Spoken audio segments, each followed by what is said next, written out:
Hi and welcome to WordPress.com. This video will show you how to enable related posts.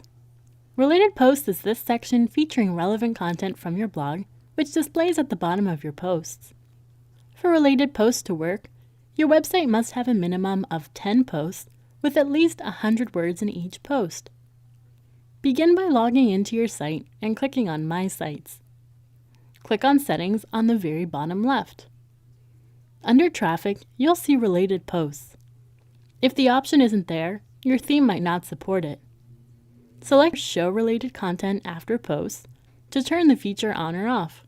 To make the section more visual, you can toggle the setting to use a large and visually striking layout.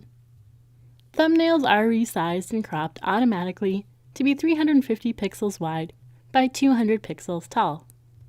Press Save and go check them out. For more tips and tricks, visit our support site at support.wordpress.com.